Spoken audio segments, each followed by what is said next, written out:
3 days before my daughter's kindergarten graduation, my mother called to tell me she wouldn't be there. Not because she was sick, not because she had a flight to catch or a surgery scheduled or any reason that required sympathy.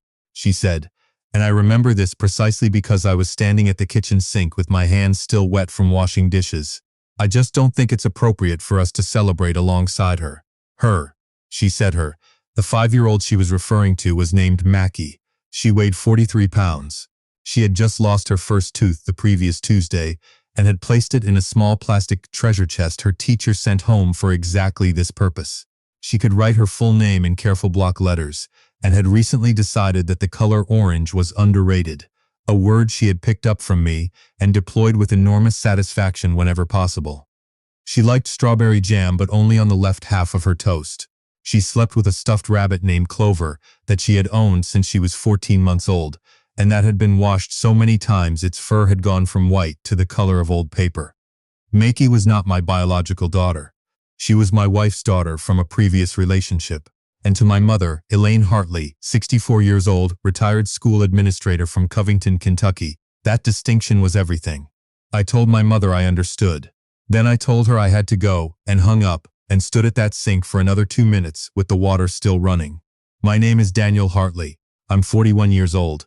I work as a structural engineer for a mid-sized civil firm in Cincinnati, Ohio. Infrastructure projects, bridge assessments, municipal contracts. I have worked for this same company for 11 years. I am methodical by training and by temperament. I make decisions carefully. I revise them rarely. These qualities served me well professionally and left me for most of my 30s with a personal life that was organized and a little sparse. My father, Robert Hartley, spent 32 years in insurance underwriting. He retired 4 years ago. He is a man who assesses risk for a living, and he brought that same framework to everything else: family decisions, social obligations, the question of whether a person or a situation represented acceptable exposure. He is not cruel. He is calculated, which is sometimes a subtler version of the same thing. My mother taught school for 20 years before moving into administration. She was good at it. She had the particular gift of making children feel seen and important. She used that gift at work every day. At home, in the presence of my father's assessments, she had a way of going quiet that I had watched my whole life and had never fully made peace with. I had been married once before. A woman named Carrie, in my early 30s. 3 years, no children, no catastrophe. 2 people who had fit together at 28 and diverged by 32. My parents had liked Carrie. She had gone to UK for undergrad. Her father was in the same civic organization as mine. She fit what they considered the natural shape of things. I met my wife, Joanna Mercer, 37 years old, occupational therapist at Cincinnati Children's Hospital on Burnett Avenue, in the fall of 2021. She grew up in Lexington, moved to Cincinnati for graduate school, and stayed because the city suited her. Specific enough to feel like somewhere, open enough not to feel like everywhere. She is precise in her work and genuinely funny in the way that people who spend their days helping kids relearn how to button their shirts develop humor as a form of survival. She notices things. She asks follow-up questions. She remembers what you told her 3 weeks ago and checks back in. Macie's father, Joanna's ex-partner, was a man named Seth. He died in a car accident on I-75 in January 2020, when Macie was 7 months old. He was 31. They had not been married, but they had been serious, the kind of serious that doesn't need a document to be real. Joanna had been home with Macie when it happened. A state trooper knocked on her door at 11:15 at night. She told me this detail once, quietly, without embellishment, and then moved on to something else. That is how she handles weight. She acknowledges it and keeps moving, not because she's avoiding it, but because she has already decided that it will not be the organizing principle of her life. She raised Macie alone for 2 years before I came into the picture. Not bravely, not heroically, just constantly. The way good parents do things, without an audience, without the language of sacrifice, because it simply had to be done, and she was the one there to do it. I met her at a friend's backyard cookout in Oakley in August 2021. The kind of Cincinnati summer evening where the air is warm, and the fireflies come out around 8, and somebody always brings a cooler they found in their garage. I was there because my college roommate, Pete, had insisted I leave my apartment. Joanna was there because Pete's wife, Lauren, had insisted the same thing to her. We were both, in other words, there under mild duress. She was sitting on the porch steps when I arrived, eating a piece of watermelon with the focused attention of someone who had not eaten since lunch. I sat down 2 steps below her. We talked for 4 hours. By the time I drove home, I had already started thinking about what to say the next time. By spring 2022, I was spending most of my weekends in Northside, where Joanna and Macie had a rented half-double on Pullen Avenue, not because I planned it that way, because that was where the life I wanted was happening. Macie was 3.5 that first spring. She was particular and observant and extremely serious about questions of fairness. She wanted to know why stop signs were octagons and not circles. She wanted to know if fish had feelings. She wanted to know whether, if a tree fell in the forest, it was still technically a tree or was it now something else. I did not have good answers for most of her questions. I told her that, and she found this acceptable, even moderately interesting. She called me Daniel. She called me that from the beginning, with the direct informality of a small child who has not yet learned to make things complicated. It wasn't formal and it wasn't distant. It was just my name. She said it the way you say the name of someone you've decided to trust. I brought Joanna and Macie to my parents' house in Covington for Thanksgiving 2022. My mother made a full spread. My father opened the door and shook Joanna's hand and said something polite about the drive down from Cincinnati. He knelt briefly to say hello to Macie, who told him his tablecloth looked like it was from a restaurant. He did not know what to do with this observation. My mother laughed, the real laugh she keeps underneath the careful one. The meal was unremarkable in the way that good meals with uncertain subtext often are. Everyone was pleasant. No one said anything wrong. But I had spent 41 years reading the temperature in rooms my parents controlled, and I could feel something being filed. Something held for later. It came out the following spring. March 2023. I had decided, with the certainty that comes from paying attention to what your life actually feels like from the inside, that I wanted to marry Joanna Mercer. I drove to Covington on a Saturday afternoon to tell my parents first, not because I needed their approval, because I was raised to believe that you bring important things to your family, and some part of me still operated on that belief even when the evidence suggested it deserved revision. My father was in his chair in the living room. My mother was in the kitchen. I sat across from him. He listened to everything I said. Then he was quiet for a moment, which was never a good sign, because his silences were not thinking silences. They were structuring silences. He was arranging his response.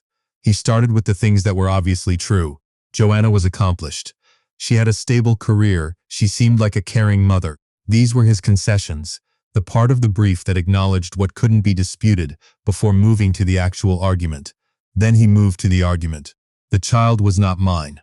Taking on that responsibility was a significant undertaking. Had I fully thought through what that meant financially, practically, over the long term? Joanna had not been married to the child's father. He had died, yes, tragically, but there were grief variables that couldn't be predicted. And then the thing underneath all of it, the thing I had known was coming. What about my own family? I was 40 years old. If I committed to this, I was in all likelihood giving up the chance to have biological children. Had I thought about that? Had I really thought about it? I had thought about it for 18 months. I told him that. He nodded. I think you're letting emotion override judgment, he said. I think that's what's happening here. I sat with that for a moment. Dad, I said. Macie asked me last month whether I thought her late dad could still see her from wherever he was. She told me she talks to him sometimes before bed, just in case, and then she asked me if I thought that was weird. I paused. I told her it wasn't weird. I told her it sounded like something a good daughter would do. He looked at me with the expression he uses when he believes a point has been made sentimentally rather than logically. I hope it works out, he said. I genuinely do, but I want you to think carefully. I have been, I said. I'm done thinking. I'm ready to decide. My mother appeared in the doorway during this. She said nothing. She looked at a spot on the wall to my left, which was for my mother a very specific kind of statement. I drove back to Cincinnati. I called Joanna from the road and told her all of it. There was a silence on the line. What do you want to do? She asked. I want to ask you to marry me, I said. Daniel. A pause. I've been hoping you'd get there. I proposed to Joanna on a Thursday evening in April 2023 in the backyard of the Pullen Avenue house, after Macie was asleep. A simple solitaire ring in a yellow gold setting. The back porch light was on. The neighbor's cat was sitting on the fence watching us, with the judgmental neutrality of cats. Joanna said yes before I finished asking. From inside the house, through the screen door, came a small voice. Is something happening? Macie had gotten up for water and had been standing in the hallway. Something good, Joanna said. Can I see? She came to the door in her pajamas, Clover the rabbit tucked under her arm. I showed her the ring on her mother's hand. She studied it with the focused attention she brought to most things. "Does this mean you're going to be my family?" she asked. She addressed the question to me, not to her mother, not to both of us. To me specifically, looking up with the directness of a child who wants a straight answer. I looked at Joanna. Joanna looked at me. "Yes," I said. "If that's okay with you." She considered this for approximately 4 seconds. "Okay," she said, "but I want pancakes tomorrow." "That's fair," I said. She went back to bed. I didn't know then that the most important thing she would do in connection with this marriage would happen 14 months later, at the ceremony itself, and that I wouldn't know what it was until she did it.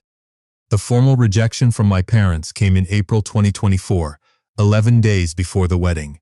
I had driven to Covington again, the 40-minute drive on 75 South that I had made hundreds of times without thinking about it. This time I was aware of the mile markers. My father was at the kitchen table. My mother brought coffee and sat at the far end of the table, away from the conversation, in the position she took when she wanted to be present, without being accountable for the outcome. I had seen this exact positioning my whole life. She was a woman who had spent 4 decades in proximity to a man who was very certain, and she had never fully developed the architecture to disagree with him. She was not weak. She had simply made a different calculation about what maintaining peace was worth, and she had made it so many times that it had become her default. My father spoke for about 10 minutes. Methodical, quiet, no raised voice, the manner of a man who has decided that restraint is a form of authority. He could not support this marriage. He had said what he had to say the year before, and his position had not changed. Joanna was a good person, perhaps, but she came with complications he did not think I had fully weighed. The child was not mine, would never be mine in the biological sense, and he believed I was trading something real for something sentimental. He and my mother would not be attending the wedding. They loved me. They wished me no harm. But they could not in good conscience stand in a room and smile for photographs at an event they did not endorse. "Macie is 4 years old," I said when he finished. "She lost her father when she was 7 months old. She still talks to him before bed. She carries a stuffed rabbit everywhere she goes, and she has already decided, at 4 years old, that she wants to be an occupational therapist like her mother when she grows up, because she wants to help kids." I looked at him. "That's not a complication. That's a child." He said he understood my perspective.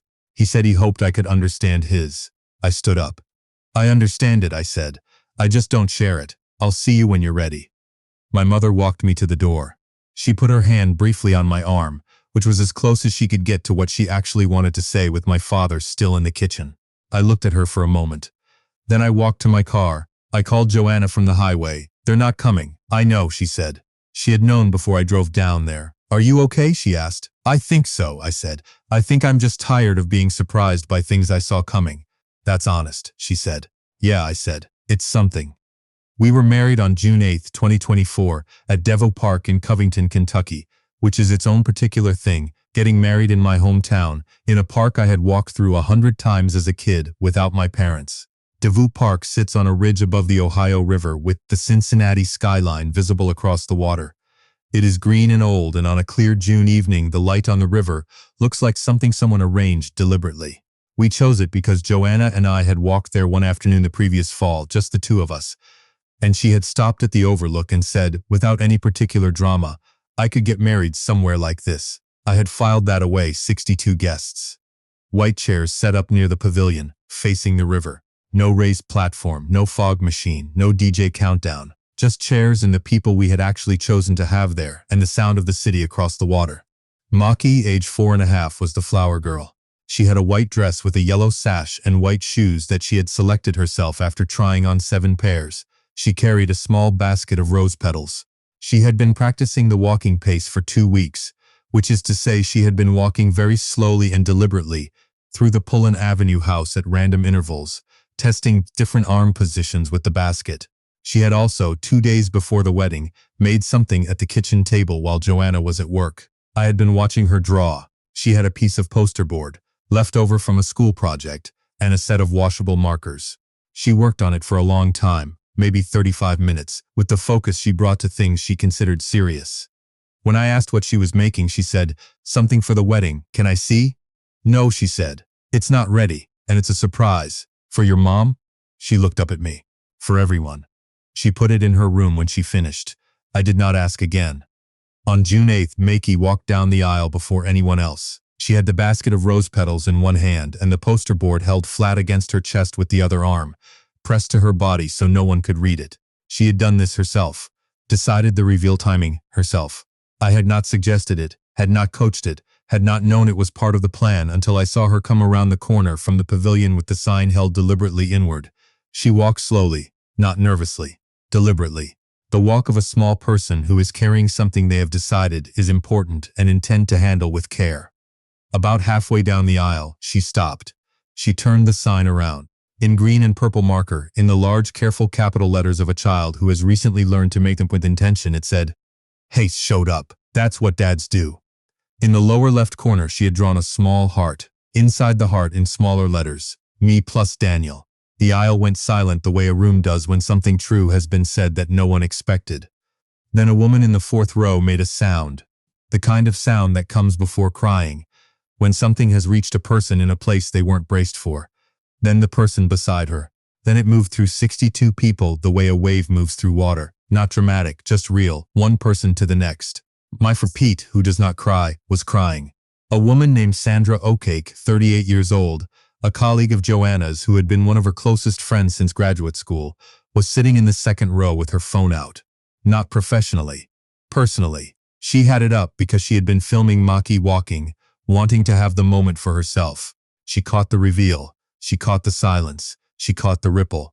She almost didn't post it. She told us later she sat with her thumb over the share button for 10 minutes, wondering if it was too private, too much of someone else's moment to put into the world.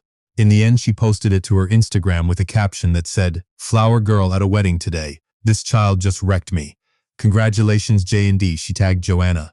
She did not tag my parents, who did not know Sandra, who were 40 minutes north of us in Covington doing whatever people do on a Saturday evening when they have chosen to be absent from their child's life. By Sunday morning, it had been shared 28,000 times. By Sunday night, past 900,000. By Monday evening, 40 hours after Sandra pressed post, the video had crossed 9 million views across Instagram, TikTok, and the Facebook reshares that nobody had authorized, but that spread the way things spread when the internet collectively decides something is worth passing on. The comment sections were, I don't have a better word for this, enormous, not vicious, not performative. Enormous in volume and sincerity, in the way people respond when something touches the spot they weren't guarding. I'm a single mom, and someone once told my boyfriend I came with too much baggage. I'm forwarding this to him right now. That little girl planned the reveal herself. A 4-year-old planned that herself. He showed up. That's what dads do. I had to call my actual dad after this. My stepfather raised me from age 2. He never once said I wasn't his. I'm sending this to him. She drew a heart with her name in it. I cannot handle this.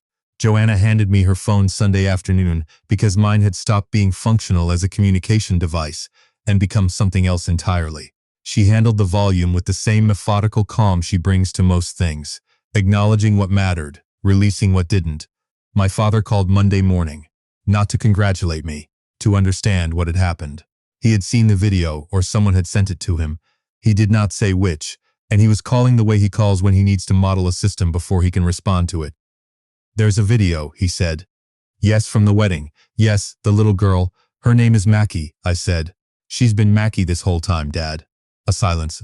What does the sign say, he said. It came out as a statement, not a question, like he already knew and was asking to confirm. You can watch it, I said. It's not hard to find. He watched it. I know this because my mother called me 90 minutes later, and she was crying in a way I had not heard from her since my grandmother's funeral. Not the composed, carefully managed version of emotion my family permitted in public settings, actually crying. The kind that bypasses the control systems. Daniel.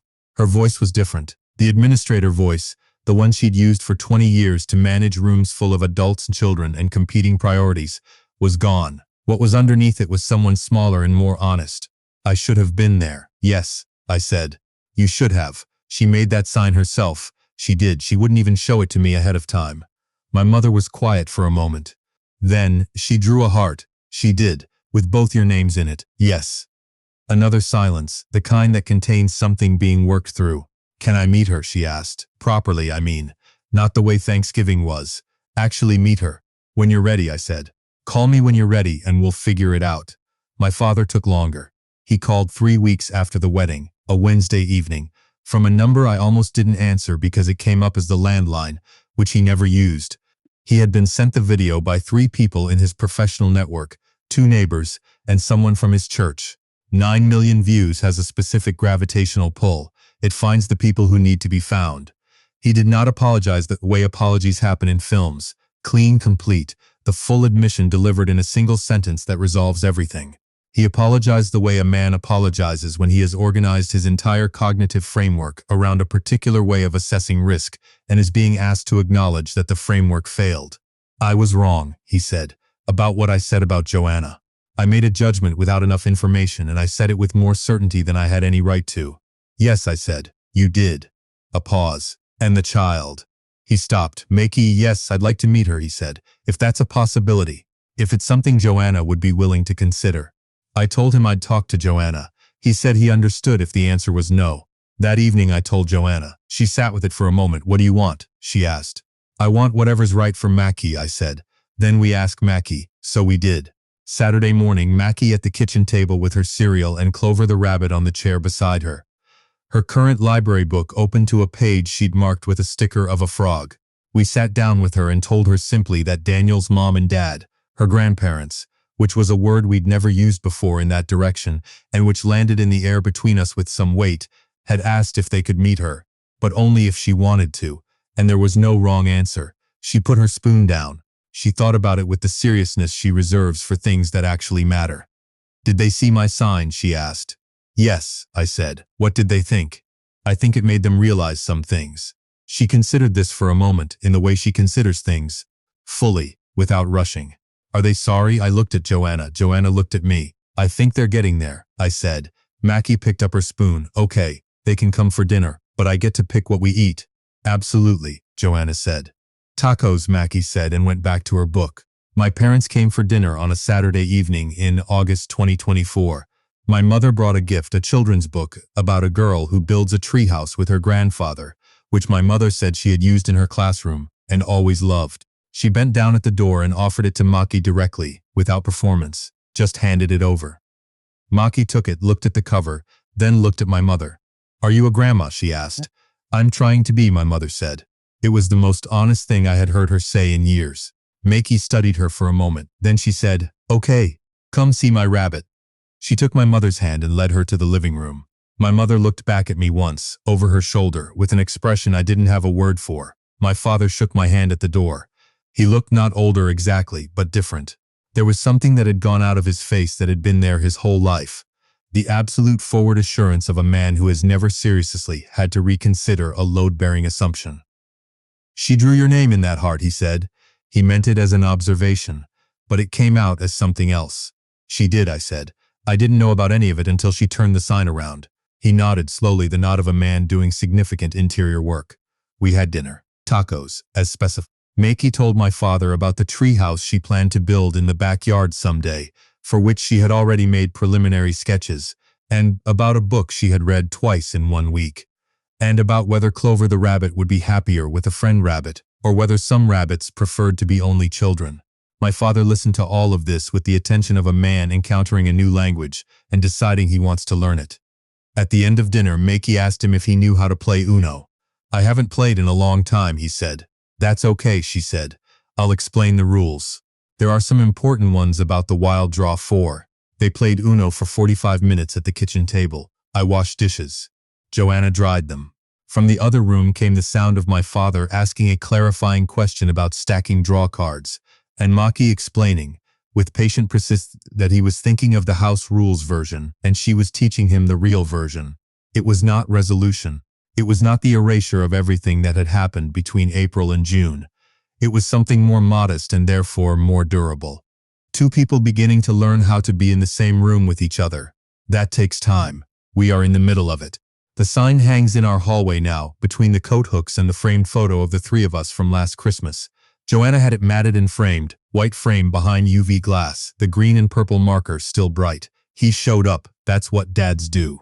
And in the lower left corner, me plucks Daniel. Below it, on a small wooden ledge, is the original plastic treasure chest from Macie's kindergarten classroom.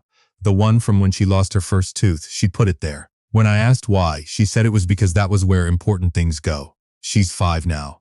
Almost 6. She still has Clover. She has decided, after extensive consideration, that orange is no longer her favorite color. She has moved on to forest green, but only the dark kind. She still talks to Seth sometimes before bed. I know this because she told me. She said she told him about me. She said she thought he would like me because I explain things carefully, and I don't make her rush when she's thinking. She calls me Dad. Not the way you call someone a title, the automatic way. The way it comes out before the sentence starts because it's just who the person is. I chose them. She was right about that from the beginning. She wrote it on a piece of poster board with a green marker, and she figured it out before any of the adults in the situation had the clarity to say it plainly. She usually gets there first.